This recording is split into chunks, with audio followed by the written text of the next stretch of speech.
ସୁଦଶା ବ୍ରତର 10 ପୁର ମଣ୍ଡା ସାଧାରଣତଃ ଆମେ ଚାଉଳ ଚୂନା ଜନ୍ତିକି କରିଥାଉ। କିନ୍ତୁ ଏଥର ଫଗୁ ଦଶମୀରେ ଯେହେତୁ ଶୁଭ ବ୍ରତ ବା ଭଲ ବ୍ରତ ପଡୁଛି, ତେଣୁ ବହୁତ ସାରା ପିଲାମାନେ ପ୍ରଥମକି ବ୍ରତ କରିବେ ଆଉ ସେମାନଙ୍କୁ ଟିକେ ଅସୁବିଧା ଲାଗିବ ଚାଉଳ ଚୂନା ଜନ୍ତୁଣି କରିବା ପାଇଁ। ସେଥିପାଇଁ ଆଜି ସେମାନଙ୍କ ପାଇଁ ତିଆରି କରିବା ସୁଜିର ବିନା ଜନ୍ତୁଣିରେ ସୁଜିର ମଣ୍ଡା। ହ୍ୟାଲୋ ଫ୍ରେଣ୍ଡସ୍, ଜୟ ଜଗନ୍ନାଥ। ତ ଚାଲନ୍ତୁ ରେସିପି ଷ୍ଟାର୍ଟ କରିବା। ସେଥିପାଇଁ ଏଠି ମୁଁ ନେଇଛି 2 କପ୍ ସୁଜି, ମାନେ ପାଖାପାଖି 300 ଗ୍ରାମ ସୁଜି ଆଉ 1 କପ୍ ଚିନି, ମାନେ 100 ଗ୍ରାମ ଚିନି। 100 ଗ୍ରାମ ଚିନିରୁ ମୁଁ 2 ଚାମଚ ଚିନି କମ୍ କରିଦେଇଛି, କାରଣ ପୁରରେ ମଧ୍ୟ ଆମେ ମିଠା ଦେବା। ଯଦି ଆପଣଙ୍କୁ ମିଠା ଟିକେ ପସନ୍ଦ ତାହେଲେ ପୁରା 100 ଗ୍ରାମ ଚିନି ଦେବେ। ଏବେ ସୁଜିକୁ ଆଉ ଚିନିକୁ ଆମେ ଥରଥର କରି କ'ଣ କରିବା ନା ମିକ୍ସର ଜାରରେ ଦେଇକି ଗୁଣ୍ଡ କରିକି ନେଇ ଆସିବା। ଗୁଣ୍ଡ କରିଦେଲେ ଚିନିଟା କ'ଣ ହବ ନା ସୁଜିରେ ଭଲ ଭାବରେ ମିକ୍ସ ହେଇଯିବ ଆଉ ଆମକୁ ସୁଜିକୁ ଜନ୍ତୁଣି କରିବାକୁ ସୁବିଧା ହବ।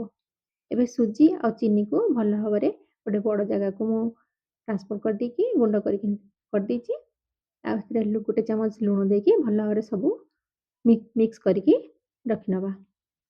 ଏବେ ସୁଜିକୁ ପାଗ କରିବା ପାଇଁ ମୁଁ ଏଠି ନେଇଛି ହାଫ୍ ଲିଟର କ୍ଷୀର। ହାଫ୍ ଲିଟରରୁ 1 କପ୍ ଲିଟର 1 କପ୍ କ୍ଷୀର ଅଧିକ କରିଛି, ମାନେ ପାଖାପାଖି 600 ml କ୍ଷୀର ନେଇଛି। ଏଇଟା ଗାଈର କ୍ଷୀର ଯୋଉଟା ଘରକୁ ଆସୁଛି, ଫୁଲ୍ ଫ୍ୟାଟ୍ ମିଲ୍କ।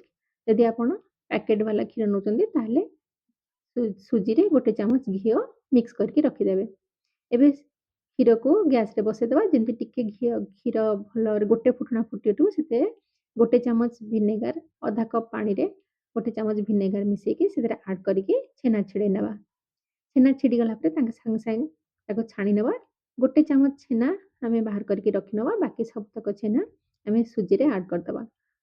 ଛେନା ଆଉ ଛେନାର ଯୋଉ ପାଣି, ଗରମ ପାଣିଟା ଅଛି, ଯୋଉ ଫୁଟୁଥିଲା ଯୋଉ ପାଣିଟା, ସେଇ ପାଣିରୁ ଯୋଉ କପ୍‌ରେ ଆମେ ସୁଜି ମାପିଥିଲେ ସେଥିରେ ଅଧା କପ୍ ପାଣି ଏଥିରେ ଆଡ୍ କରିକି ଭଲ ଭାବରେ ସବୁ ଗୋଳେଇ ଦେଇକି ତାକୁ ଆମେ ଢାଙ୍କିକି 10ରୁ 15 ମିନିଟ୍ ରଖିଦେବା, ଯାହାଫଳରେ କି ସୁଜିଟା ଭଲ ଭାବରେ ଫୁଲିଯିବ। ଯେହେତୁ ଏଠି ନୂଆ ବ୍ରତ କରୁଛନ୍ତି ପିଲାମାନେ, ସେମାନେ ଚାଉଳ ଚୂନା ଜନ୍ତି ପାରିବେନି କି ପୁର ତାଙ୍କୁ ସେମାନଙ୍କୁ କରିବାକୁ ଟିକେ ଅସୁବିଧା ଲାଗିବ। ସେଥିପାଇଁ ମୁଁ ଏଠି କେମିତି ସୁବିଧାରେ ସେମାନେ କରିପାରିବେ ମୁଁ ଏଠି ଦେଖେଇଛି। ଏବେ 10 ପୁର ତିଆରି କରିବା। 10 ପୁରରେ ଏଠି ମୁଁ ନେଇଛି ନଡ଼ିଆ। ନଡ଼ିଆକୁ ଭଲ ଭାବରେ ଗୁଣ୍ଡ କରିଦେଇକି ତାର ଉପର କଳା ଚୋପା ଛଡ଼େଇ ଦେଇକି, ଧଳା ରାଶି, ଯୋଉ ଛେନା ଆମେ 1 ଚାମଚ ବାହାର ରଖିଥିଲେ ସେ ଛେନାକୁ ଭଲ ଭାବରେ ଗୁଣ୍ଡ କରିକି ଦେଇଦେବା। ଆଉ ଗୋଟେ ପାଚିଲା କଦଳୀ ତାକୁ ମଧ୍ୟ ଏଥିରେ ଗ୍ରେଟ୍ କରିକି ଆମେ ଭଲ ଭାବରେ ଗ୍ରେଟ୍ କରିକି ଏଥିରେ ମିଶେଇବା। ଧଳା ରାଶି, ଛେନା, ନଡ଼ିଆ, କଦଳୀ ଆଉ ଗୁଡ଼, ଏମିତି ଆମର 5ଟା ଜିନିଷ ହେଇଗଲା। ତା ସାଙ୍ଗରେ ଆମେ ମିଶେଇବା 5ଟା ମସଲା। କଦଳୀକୁ ଏମିତି ଗ୍ରେଟ୍ କରିକି ଦେଇକି ଗୁଡ଼ ଦେଇଦେଲେ, ଭଲ ଭାବରେ ମିଶେଇଦେଲେ ସେ ପୁରା ପାଗ ହେଇଯିବ। ପୁରକୁ ଆମେ ଭାଜିବା ବି ଦରକାର ନାହିଁ। ଏଇଭଳିଆ ଆମେ ଏମିତି କରିକି ଯଦି ରଖିଲା ତାହେଲେ ସେ ମଧ୍ୟ ପାଗ ହେଇଯିବ। ତାକୁ ଭଲ ଭାବରେ ସବୁ ମିକ୍ସ କରିଦେବା। ଖାଲି ଗୁଡ଼ଟା ପାଣି ଗୁଡ଼ ନ ନେଇକି ଶୁଖିଲା ଗୁଡ଼ ନେବେ। ଏବେ 5ଟା ଜିନିଷ ଆମର ହେଇଗଲା। ବାକି 5ଟା ମସଲା। 5ଟା ମସଲାରେ ମୁଁ ଏଠି ନେଇଛି ଅଦା, 2ଟା ଗୁଜୁରାତି, 2ଟା ଲବଙ୍ଗ, 8-10ଟା ଗୋଲମରିଚ ଆଉ ଖଣ୍ଡେ ଛୋଟ ଶ୍ରୀ କର୍ପୂର ବା ଖାଇବା କର୍ପୂର। ଅଦାକୁ ଏମିତି ଗ୍ରେଟ୍ କରିକି ସେଥିରେ ଦେଇଦେବା। ଗୁଜୁରାତି, ଲବଙ୍ଗ ଆଉ ଗୋଲମରିଚକୁ ଏମିତି ହେମଦସ୍ତାରେ ଭଲ ଭାବରେ ଗୁଣ୍ଡ କରିକି ସେଥିରେ ଆଡ୍ କରିଦେବା। ଯୋଉ ଶ୍ରୀ କର୍ପୂର ନେଇଥିଲେ ସେଥିରୁ ଖୁବ୍ କମ୍ ଟିକେ ନାକୁ ହାତରେ ପୁରା ଦଳିକି ସେଥିରେ ମିଶେଇବା। ଯୋଉ ଅନୁସାରେ ଆପଣ ପୁର ହେଇଛି ସେଇ ଅନୁସାରେ ଆପଣ ଅଳ୍ପ ଟିକେ ଶ୍ରୀ କର୍ପୂର ଦେବେ। ବେଶୀ ଦେଲେ ପିତା ହେଇଯିବ, ତେଣୁ ଦେଖିକି ଯୋଉ ଅନୁସାରେ ପୁର ହେଇଛି ସେଇ ଅନୁସାରେ ଦେବେ।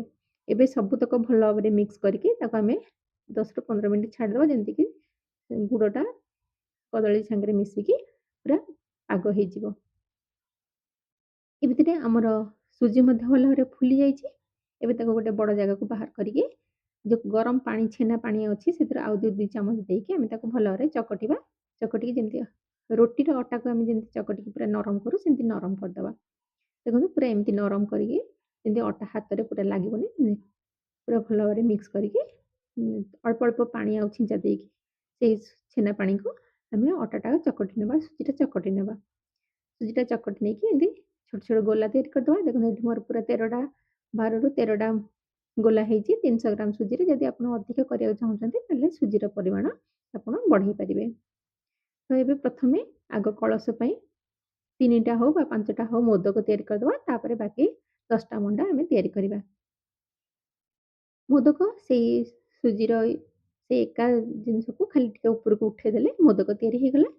ଏବେ ଏମିତି ଉପରକୁ ଉଠେଇକି ମୋଦକ ଆକାର ଦେଇଦବା ଆଉ ତାକୁ ଡିଜାଇନ୍ ବନେଇବା ପାଇଁ ଚାମଚର ପଛପଟରେ ଏମିତି ତା ଉପରେ ନିଶାନ ଲଗେଇଦେଲେ ଆମର ମୋଦକର ଡିଜାଇନ୍ ହେଇଗଲା। ଯଦି ଆପଣଙ୍କ ପାଖରେ ମୋଦକର ମୋଲ୍ଡ ଅଛି ସେଥିରେ ମଧ୍ୟ ଆପଣ ଦେଇକି ମୋଦକ ବନେଇ ପାରିବେ।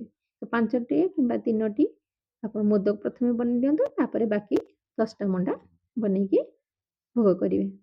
ତ ଫ୍ରେଣ୍ଡସ୍, ଯଦି ଭିଡ଼ିଓ ଭଲ ଲାଗୁଛି ତାହେଲେ ନିଶ୍ଚୟ ଲାଇକ୍ କରିବେ, ସେୟାର କରିବେ।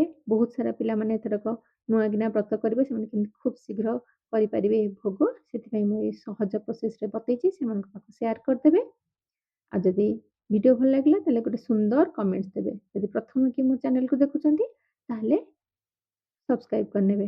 ଯଦି ଫେସବୁକ୍ ପେଜ୍‌ରେ ଦେଖୁଛନ୍ତି ତାହେଲେ ଫଲୋ କରିନେବେ। ଏବେ ଏମିତି ସବୁ ମଣ୍ଡା ଗୁଡ଼ାକ ଆମେ ତିଆରି କରିଦେଲେ। ଏବେ ତାକୁ ଆମେ ସିଝେଇ ନେବା। ସିଝେଇବା ପୂର୍ବରୁ ଯୋଉଟା ମୋଦକ ଆମେ ଯୋଉ ତିଆରି କରିଥିଲେ ସେଥିରେ ଟିକେ କେଶର ଲଗେଇଦେବା। କାରଣ ଗଣେଶଙ୍କ ପାଖରେ ଯୋଉଟା ଭୋଗ ଲାଗେ ସେଥିରେ କେଶର ଟିକେ ଲଗା ହୁଏ। ଯଦି କେଶର ଅଛି ତାହେଲେ ଲଗେଇ ପାରିବେ, ନହେଲେ ସ୍କିପ୍ କରିପାରିବେ। ଏବେ ତାକୁ ସିଝେଇ ଦେବା। ଏଇଟା ଯେହେତୁ ଆମେ ସୁଜିରେ ତିଆରି କରିଛେ, ତେଣୁ ଛାଣିକି ମଧ୍ୟ ଆପଣ କରିପାରିବେ। ମୁଁ କିଛିଟା ଛାଣିକି ମଧ୍ୟ ଆପଣମାନଙ୍କୁ ଦେଖେଇ ଦେଉଛି। ଯଦି ଭିଡ଼ିଓ ଭଲ ଲାଗିଲା ତାହେଲେ ଲାଇକ୍ କରିବେ, ସେୟାର କରିବେ। ନେକ୍ସଟ ଭିଡ଼ିଓ ଦେଖା ହବ। ଜୟ ଜଗନ୍ନାଥ।